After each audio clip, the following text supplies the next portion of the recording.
할렐루야. 8월 20일 토요일 새벽 기도를 시작하도록 하겠습니다. 사도신경으로 우리의 신앙을 고백하시겠습니다. 나는 전능하신 아버지 하나님 천지의 창조주를 믿습니다.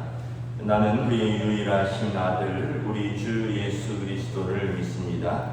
그는 성령으로 잉태되어 동정녀 마리아에게서 나시고 본디오 빌라도에게 고난을 받아 십자가에 못 박혀 죽으시고 장사된 지 사흘 만에 죽은 자 가운데서 다시 살아나셨으며 하늘에 오르시어 전능하신 아버지 하나님 우편에 앉아 계시다가 거기로부터 살아있는 자와 죽은 자를 심판하러 오십니다.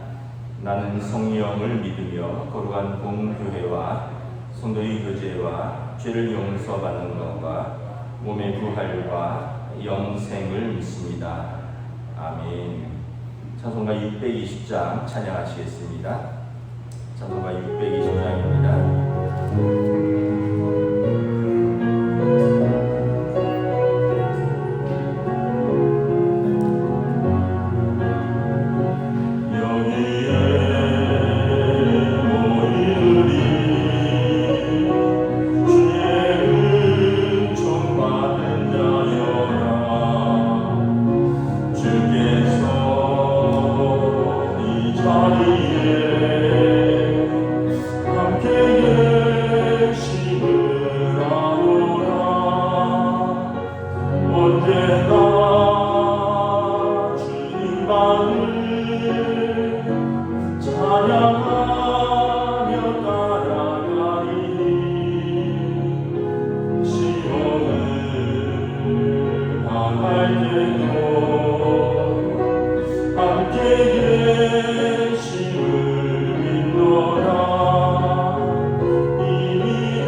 때로는 넘어져도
11장 1절부터 마지막 절까지 보도록 하겠습니다.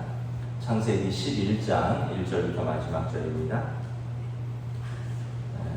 다 찾으신 줄 알고 저와 여러분들이 한 절씩 교독하겠습니다. 창세기 11장 전체입니다. 온 땅의 언어가 하나요 말이 하나였더라.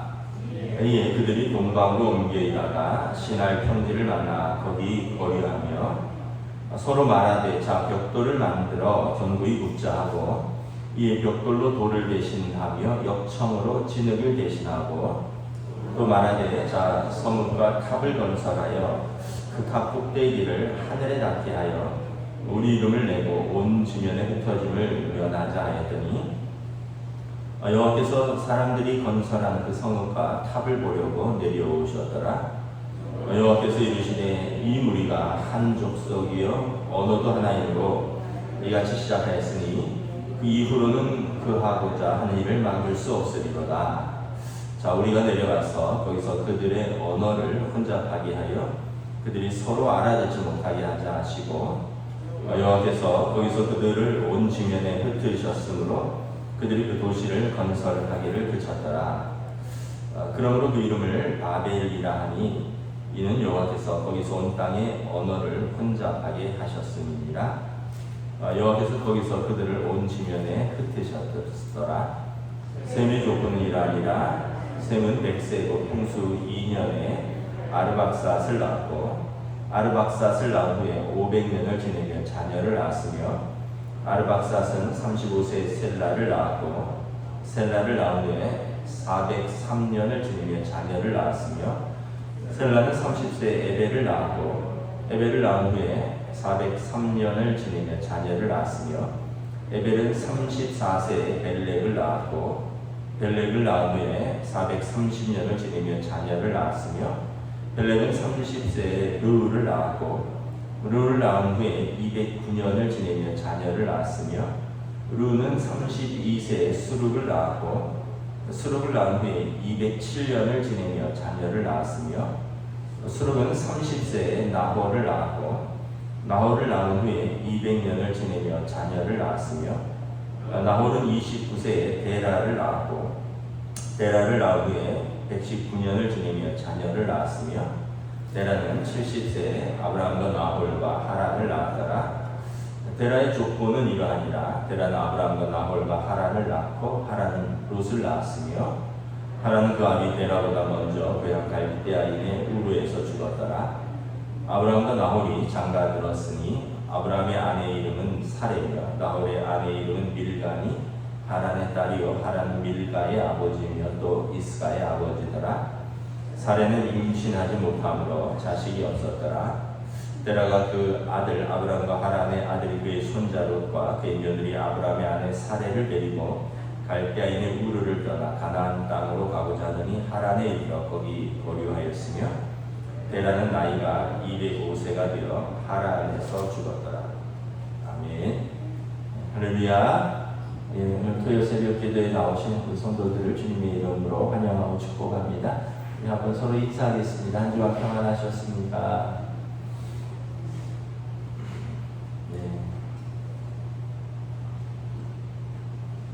창세기 11장은 유명한 장이죠. 바벨탑 사건이 나오는 장입니다.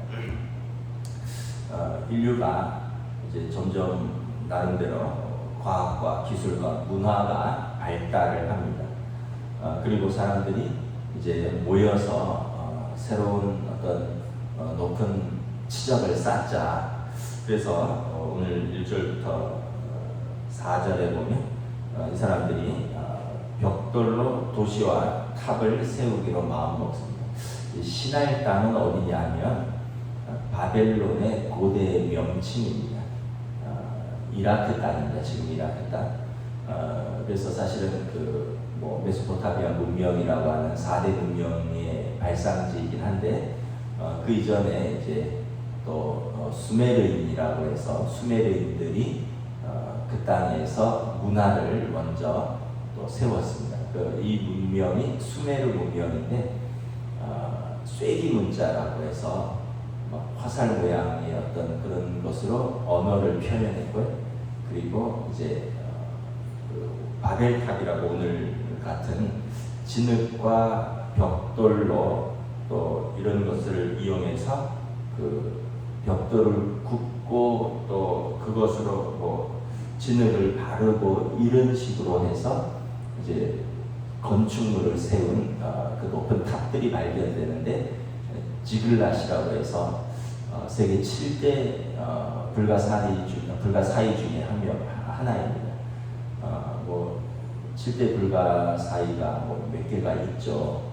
뭐 예를 들면 피라밋이라든가 또 이 그 지글라트 같은 거는 제가 이제 좀 사진 같은 걸로 찾아보니까 어떤 식이냐면 그 스크류 모양으로 해서 밑은 넓고 위로 가면 점점 좁아지는 형태. 그래서 고대인들이 크레인도 없었을 텐데 어떻게 그 높은 곳에 그 돌들을 옮기고 이제 그 탑을 쌓았을까 이렇게 보면 이제 다큐멘터리 같은데 보면 이렇게 그런 것들을 재현하는 그런 다큐멘터리가 있는데 봤더니 이제 밑을 아주 넓게 쌓고요. 그리고 이제 그 길들을 만듭니다. 그래서 이제 서서히 경사로를 만들어서 밑에 나무를 대고 이제 도르래 형식으로 해서 이렇게 올라가면서 이렇게 위로 이렇게 좁아지는데 밑에까지 이렇게 점점 이렇게 휘감아가면서 평평한 이제 약간 경사가 있는 도로를 해서 이제 높이 쌓은 다음에 내려오면서 그것을 메꾸는 방식이다. 뭐 이렇게 다큐멘터리 같은 데 보면 재현을 하고 있습니다. 그 흔적들이 남아있는데 지글랏이라고 그 당시 기술로서 이제 수메르 문명 같은 경우는 이제 3000년 이상 된 것이거든요. 그 당시 기술로서 어떻게 그 높은 탑을 쌓았을까? 근데 지금으로 보면 한 20층 정도 높이밖에는 되지 않습니다. 지금 우리로 보면 지금 뭐 20층 뭐 그렇게 어렵지 않죠. 근데 여러분 BC 주전 뭐 3000년경 막 이러면 지금부터 훨씬 오래된 시대인데 이때 이 사람들이 어떻게 20층 높이의 탑을 쌓았을까? 뭐 그런 걸로 추정을 하고 있습니다. 어쨌든 우리가 추정할 뿐이지 7대 세계 7대 불가사의 중에 하나라는 것이죠. 상당히 건축술이 발달했고 굉장히 창의적이었던 문명이라는 거죠. 이 사람들이 이제 목적이 뭐냐면 4절에 보면 성읍과 탑을 건설하여 그 탑 꼭대기를 하늘에 닿게 하여 우리를 내고 온 지면에 흩어짐을 면하자. 목적은 이제 우리 이름을 내고 자기들의 어떤 명예, 이름, 흔적을 남기긴 남겼죠. 어쨌든 지금도 우리가 수메르인들의 문명 중에 하나다, 7대 불가사의 중에 하나다 이렇게 우리가 알고는 있으니까 이름을 내고 그리고 온 지면에 흩어짐을 면하자. 그러니까 이 어떤 면에서 보면 이제 그것으로 이제 자기들의 결집을 꾀했는데 지금 이제 고고학자들이 그 탑의 목적이 무엇일까 신전이었다라고 이제 밝히고 있습니다. 그래서 어마어마한 탑인데 그것은 결국 신전이었다. 그 높은 곳에서 제사를 지내는 결국은 우상 숭배였다라는 것이죠. 그래서 하나님께서 보고 계실 수가 없었죠. 우리 5절 한번 읽도록 하겠습니다. 5절 시작. 여호와께서 사람들이 건설하는 그 성읍과 탑을 보려고 내려오셨더라. 그러니까 하늘의 하나님께서 그 작고 보잘것없는 탑을 보려고 내려오셨대요. 그 탑이 아까 높이는 한 20층 높이고 실제적으로는 쌓는 것은 7층 정도로 쌓았습니다. 이렇게 이 7번 정도 휘감아서 쌓았는데 실제 높이는 한 20층 정도 된다 그러는데 근데 여러분 지금 우리가 봐도 보잘것없는 탑입니다. 당시에는 어마어마한 탑이었지만 지금 우리가 봐도 그냥 보잘것없는 탑, 평범한 탑이죠. 그런데 그 당시에는 대단했겠죠. 하나님께서 내려와서 보셨어요. 하나님 보셨을 때는 얼마나 보잘것 없었을까요? 이거 만들어 놓고 여기서 우상 숭배하면서 이거 가지고 우리 이름을 내고 이걸로 우리가 흩어짐을 면하게 하자. 하나님이 너무 웃으실 만한 거죠. 시편 2편에 보면 하늘에 계신 하나님이 웃으시며, 하나님께서 인간의 교만, 그 노아의 홍수 이후로 새롭게 하나님께서 하나님을 경외하는 사람들로 출발했는데, 사람이 어려서부터 그 계획이 악함을 보시고 하나님이 다시 홍수로 멸망하지 않겠다 말씀하셨잖아요. 오늘 본문에 보면 사람의 계획이 악하다라는 것을 다시 한번 보여주는 사건이죠. 그래서 사람들이 어떻게 보면 자기를 높이고 또는 자기를 우상화하고 또는 또 다른 알지 못하는 것에 절하면서 그것을 섬기면서 하늘에 닿고자 한다. 아담과 하와도 하나님처럼 되고자 했고, 사람들의 마음이 하늘에 닿고자 하고 하나님처럼 되고자 싶은 욕망이 있나 봐요. 결국 하나님이 7절에 보면 이들을 언어를 혼잡하게 하여 8절에 보면 그들을 온 지면에 흩으셨다. 이 7절에 혼잡하게 하다라는 단어랑 3절에 우리가 벽돌을 만들자 이 단어가 이렇게 히브리어로 비슷합니다. 혼잡하게 하자라는 것은 나블라라는 언어고요. 벽돌을 붙자는 닐베나라는 이제 단어입니다. 그래서 비슷한 단어. 우리는 벽돌을 붙자. 그러니까 하나님은 그들을 혼잡하게 하자. 이제 그 워드플레이라 그러는데 언어유희라 그러죠. 그래서 어떤 면에서 보면 이제 나시림이 이제 나사렛인이라는 또 그런 나시림이 하나님께 드려진 자라는 뜻이 있고, 이것이 이제 나사렛인 신약으로 와서 언어가 비슷하죠. 예수님을 말하는 거죠. 하나님께 드려진 자 나시림, 구약의 삼손 같은 사람들 나시림. 근데 이제 신약에서 나사렛인 예수, 하나님께 드려진 온전한 그 나시림. 그래서 이런 언어들이 비슷한 것들이 있습니다. 지금 우리가 벽돌을 부어서 하늘에 닿자 닐베나, 우리가 내려가서 그들을 혼잡하게 하자 나블라, 비슷한 단어라는 거죠. 우리는 이름을 내고 쌓고 우리는 굽고 세우자. 하나님은 안 되겠다. 얘네들의 교만이 하늘을 찌르는구나. 그들을 흩어버리겠다. 혼란스럽게 하자. 그래서 교만의 결과는 무엇입니까? 역설적으로 그들이 온 지면에 흩어지게 되었습니다.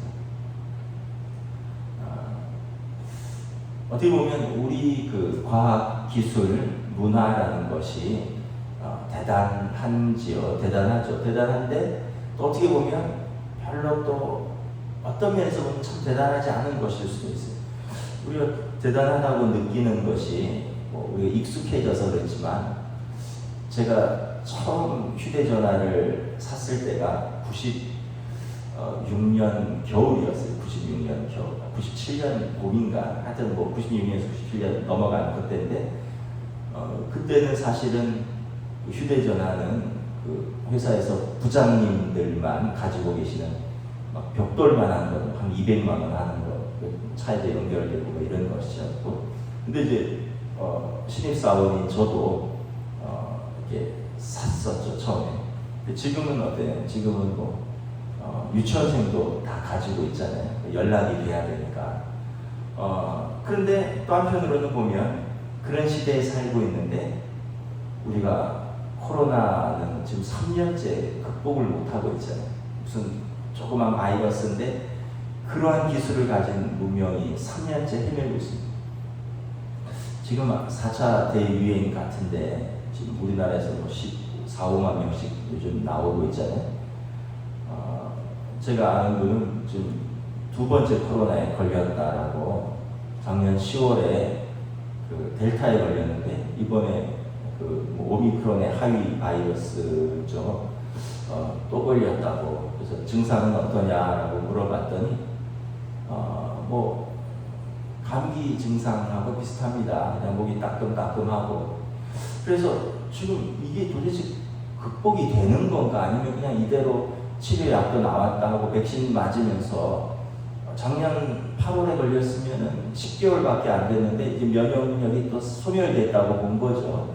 그러니까 또 걸리는 거죠. 그러니까 6개월마다 백신을 맞으라는 말이 맞는 것 같은데 저도 4월에 걸렸었으니까 10월쯤 돼서 한 번 더 맞아야 되나 지금 문자가 오더라고요. 50대 이상 4차 백신 맞으라고. 그래서 맞아야 되나 안 맞아야 되나 고민하고 있는데 또 걸렸다는 얘기를 들으니까 맞아야 되는가 보다 뭐 이런 생각도 들고 하는데 이게 도대체 언제 극복이 될 건가. 제가 이제 성경 공부하고 이러느라고 이제 미국에 있는 제가 미국에 있는 목사님들하고 같이 줌으로 성경 공부를 일주일에 한 번씩 하고 있습니다. 그런데 그 미국에 있는 목사님이 하시는 말씀이 지금 미국은 마스크 안 쓴대요. 그냥 걸리면 걸리는가 보다 하고 산대요. 뭐 유럽도 그렇대. 프랑스나 스페인이나 이런 유럽 갔다 오시는 분들 이야기를 들어보니까 마스크를 쓰면 그냥 저 사람은 아픈 사람이나 보다 이렇게 생각을 한다는 거죠. 모르겠어요. 제가 다는 모르겠는데 미국하고 일단 제가 프랑스, 스페인 이런 유럽 몇몇 국들은 그냥 마스크를 안 쓴대요. 그냥 걸리면 걸리는가 보다 하고 산다는 거죠. 근데 그러고 보면 우리나라도 열심히 세계에서 가장 열심히 쓰는 민족 중에 하나인데 지금 우리나라가 인구당 제일 많이 나오는 또 나라라 그러고 헷갈려요. 이게 도대체 뭐가 맞는지. 근데 초기에는 마스크 안 쓰는 게 굉장히 마스크 쓰는 게 굉장히 중요했죠. 치명률, 사망률을 낮추는데 굉장히 기여를 했으니까. 근데 지금은 백신도 나왔고 치료약도 나왔으니까 쓰는 게 맞나. 그래서 지금 너무 많은 사람들이 지금 걸려 있습니다. 지금 제 주중에 계속 전화를 받아요. 우리 교인들도 지금 돌아가면서 지금 계속 걸리고 있습니다. 이번 주에 안 보이시면 코로나 걸리신 분들이, 지난주에 안 보이셨으면 코로나 걸리신 분들, 이번 주에 오셨으면 지난주에 걸렸다가 격리 해제가 끝나고 나은 분들이 지금 계속 지금 뭐 그러고 있습니다. 그런 걸 보면 이거 도대체 우리가 엄청난 과학 기술을 가지고 있는데 이런 비행기를 타고 전 세계 못 가는 곳이 없고, 그런데 이 바이러스가 또 전 세계 못 가는 것이 없고 우리를 이렇게 괴롭힌다는 거죠. 그러니까 어떻게 보면 이 문화라는 것, 과학이라는 것들, 이런 것들이 결국은 우리를 편하게 해주고 또 우리를 누리게 해주는 그런 귀한 도구이지만 또 하나는 우리를 괴롭힐 수 있고 또한 그것으로 인해서 우상 종속될 수도 있다는 거죠. 지금 러시아랑 우크라이나 전쟁하는데 러시아가 무슨 미사일을 소개를 했는데 제가 이렇게 봤더니 마하 10으로 날아간대. 마하 10으로 음속의 10배 속도로 날아가는 미사일인데 이 미사일은 유럽의 모든 국가의 수도를 직격할 수 있다. 러시아에서 쏘면. 그러니까 지금 뭐 어느 나라도 안전하지 않은 거죠. 그러한 과학기술 문명이 우리를 파괴할 수 있다는 거죠. 우리를 세울 수도 있지만, 그래서 결국은 우리가 그 문화를 관리하는 사람입니다. 우리는 청직이죠. 피조 세계를 하나님 우리에게 관리하라고 주셨고 또 문화를 관리하는 사람인데 우리가 이 문화를 가지고 우리를 높이고 다른 사람을 적대하고 파괴하는 데 쓰면 우리를 해치고 혼자 파괴하는 문화가 될 것이고, 우리가 이 문화를 가지고 피조 세계를 잘 관리하고 서로를 이롭고 섬기는 데 쓴다면 이 문화는 우리 이롭게 될 것입니다.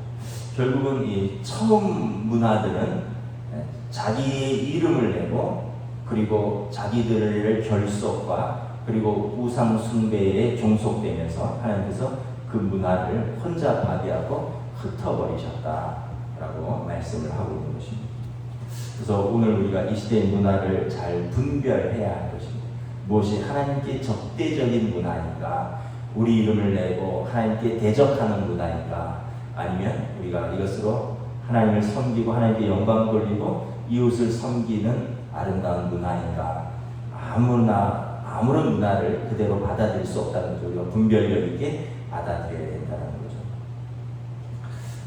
이제 11장 10절부터 이렇게 보면 세뇌 족보가 나옵니다. 우리가 10장에서 노아의 세 아들의 족보들을 쭉 언급을 했는데 특별히 세 명의 족보를 언급을 합니다. 그러면서 쭉 나오다가 27절부터 아브라함의 아버지 데라의 가족을 이야기합니다. 우리 27절부터 32절은 우리 한번 서로 다시 한번 교독하겠습니다. 데라의 족보는 이러하니라. 데라는 아브라함과 나홀과 하란을 낳고 하란은 롯을 낳았으며 하란은 그 아비 데라보다 먼저 고향 갈대아인의 우르에서 죽었더라. 아브라함과 나홀이 장가가 들었으니 아브라함의 아내 이름은 사레며 나홀의 아내 이름은 밀가니 하란의 딸이요 하란은 밀가의 아버지며 또 이스가의 아버지더라. 사레는 임신하지 못함으로 자식이 없었더라.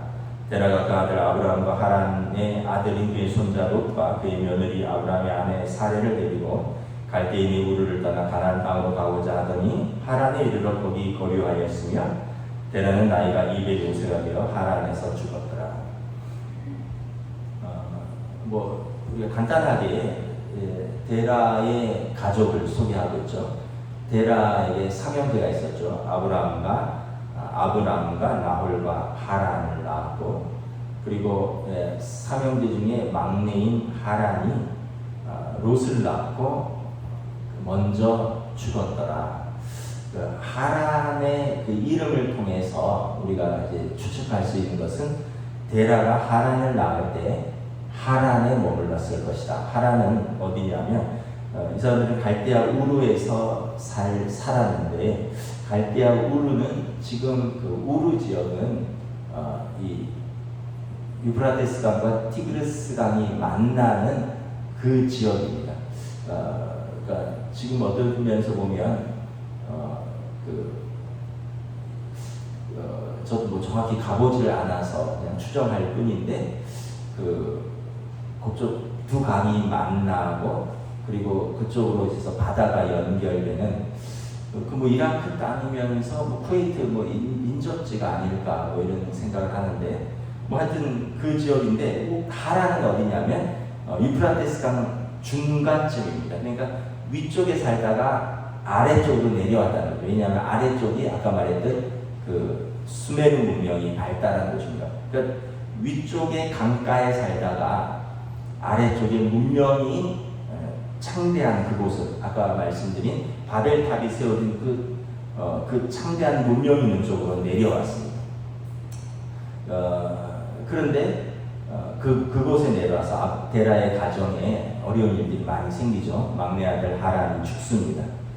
그리고 큰 아들은 자녀를 낳지 못하고 그래서 데라가 마음에 이곳을 떠나야겠다. 왜냐하면 우리도 좀 그런 마음이 있잖아요. 만약에 가족 중에 뭐 자녀 중에 누가 뭐 죽기도 하고 또 어려운 일이 생기면 그곳에서 계속 그 생각이 날 거 아니에요. 그래서 좀 옮겨보자. 그래서 원래 데라는 하란에 살았던 것 같습니다. 그래서 하란에서 살면서 세 아들을 낳았다가 그리고 이제 그 문명을 따라서 우르로 내려왔다가 우르에서 막내가 죽고 가족들을 데리고 다시 하란으로 올라갑니다. 그런데 하란으로 가서 데라는 거기서 죽고 하란에서 아브라함은 이제 하란의 아들이죠. 조카 롯을 데리고 가나안 땅으로 건너가는 것이죠. 이 30절에 보면 사레는 임신하지 못함으로 자식이 없었더라 이런 표현이 나옵니다. 이것은 생육하고 번성하여 땅에 충만하라라는 어떻게 보면 아브라함이 우르에서는 이 생육하고 번성하여 땅에 충만한 그런 하나님의 복, 자기 집을 온전히 세울 수 없었음을 의미하는 것입니다. 우르에서는 안 된다는 것입니다. 하나님께서 우르를 떠나라. 그래서 아브라함을 우르에서 불러내시는 것입니다. 그리고 아브라함과 데라가 하란을 거쳐서 데라는 하란에서 죽고 아브라함은 이제 가나안 땅으로 건너가는 것이죠. 무슨 말이냐면 우상 숭배지 세상 문화의 그곳에서 가문을 세워보려고 했는데 그곳에서는 믿음의 가정으로 서기가 어렵다는 것입니다. 그래서 그들이 12장에도 나오지만 고향 친척 아버지의 집을 떠나 내가 내게 보여줄 땅, 내가 믿고 의지할 만한 그 땅, 그 문화, 그런 것들을 내려놓고 하나님만 믿고 의지하고 하나님이 보여주신 땅으로 가라. 내가 너로 하여금 큰 민족을 이루고 내게 복을 주어 내 이름을 창대하게 하니 너는 복이 될지라. 우루에서는 그가 큰 민족을 이루고 창대하고 하나님의 복을 받기가 어려운 문화 속에 있다는 거죠. 왜냐하면 전부가 세상 문화고 전부가 우상 숭배고 그 사람들의 문화가 우리 이름을 내고 흩어짐을 면하고 바벨탑을 쌓고 그 문화에서 하나님을 경외하는 사람들이 견디기가 어렵다는 거죠. 그래서 그들을 불러내시는 것이죠. 그래서 여러분, 하나님께서 그 문화 속에서 한 가정을 부르십니다. 그리고 그 가정에서 또 순종하는 또 아브라함과 사라와 롯을 또 부르시는 거죠. 이것은 어떻게 보면 은혜죠. 아브라함과 데라가 아마 하나님을 경외하는 사람이었고 하나님께서 그들을 눈여겨보셨고 왜 그렇습니까? 11장에 보면 하나님께서 5절에 보면 사람들이 건설하는 그 성읍과 탑을 버리고 내려오셨더라. 하나님께서 우리 삶을 다 지켜보고 계시는 거죠. 그래서 그 내려오셔서 그들의 교만함도 보시고 하나님이 경외하는 사람도 보신다는 것입니다. 그래서 하나님께서 데라의 가정 속에서 특별히 아브라함 가정을 지켜보셨다. 그리고 그 가정을 부르셨다라는 것입니다. 여러분, 말씀을 정리하도록 하겠습니다. 하나님께서도 오늘도 이 땅을 지켜보고 계시고 또 우리를 지켜보고 계십니다. 어떤 사람이 하나님을 경외하는가, 어떤 사람이 하나님의 이름을 높이고 또 어떤 사람이 하나님의 영광을 드러내고 어떤 사람이 하나님의 뜻에 순종하는가, 그리고 그 가정을 통해서 그 사람들을 통해서 그들의 자녀들을 통해서 하나님께서 하나님의 역사와 하나님의 나라들을 세워가신다는 것입니다. 저와 여러분들이 또 우리 교회 우리 성도들이 하나님께서 우리를 지켜보신다, 우리의 어려움도 아시고 또 우리의 문제도 아시고 그러나 우리가 하나님을 경외함을 하나님 특별히 주목하고 계신다. 그래서 우리가 하나님을 경외한다면 하나님께서 우리를 부르시고 우리에게 은혜 베푸시고 우리를 통하여 하나님의 경외하는 사람들을 세워가신다. 이러한 믿음의 가정이 또 우리 교회가 될 수 있기를 주님의 이름으로 축복합니다. 기도하겠습니다. 하나님 은혜를 감사합니다. 참으로 이 땅 문화는 하나님을 알지 못하고 또 하나님을 대적하며 우리 이름을 내고 또 우리 서로가 서로에게 종속되고 또 그 문화가 발전적인 것들도 있지만 서로가 서로를 파괴하고 또 우리가 연약하여 도저히 극복할 수 없는 우리 삶에 많은 문제들도 있는 것을 알게 됩니다. 하나님께서 지켜보고 계시다라고 말씀합니다. 우리 교만도 지켜보고 계시고 우리의 하나님을 경외함도 지켜보고 계시고 우리가 교만하는 가운데 하나님 내려오셔서 흩으시고 혼잡하게 하시고 하나님께서 심판하시지만 또 경외하는 한 가정을 지켜보시고 그들을 그 땅에서 불러내시고 그들을 통하여 또 하나님의 문화와 하나님의 나라를 세워가신 것을 바라보게 됩니다. 우리가 오늘 이 땅 가운데 발을 딛고 살고 있지만 우리는 이 땅 가운데서 세상 문화에 종속되고 세상 문화 속에서 섬기는 사람들이 아니라 이 땅에 살지만 우리는 하늘을 바라보고 하나님을 경외하고 또 하나님께서 주신 사람들을 사랑하고 또 하나님께서 주신 이 피조 세계를 우리가 주님 주신 마음으로 온전히 잘 관리하고 그리고 우리에게 주신 그 자리에서 우리의 소명을 믿음으로 감당하는 귀한 한 가정 한 가정, 하나님이 주목하시는 한 가정, 그리고 하나님께서 주목하시는 우리 교회, 우리 한국교회 될 수 있도록 주여 인도하여 주시옵소서. 감사를 드리오며 우리 주 예수 그리스도 이름으로 기도드리옵나이다. 아멘. 하늘에 계신 우리 아버지 이름을 거룩하게 하시며 아버지의 나라가 오게 하시며 아버지의 뜻이 하늘에서와 같이 땅에서도 이루어지게 하소서. 오늘 우리에게 일용할 양식을 주시고 우리가 우리에게 잘못한 사람을 용서하여 준 것 같이 우리 죄를 용서하여 주시고 우리를 시험에 빠지지 않게 하시고 악에서 구하소서. 나라와 권능과 영광이 영원히 아버지의 것입니다. 아멘.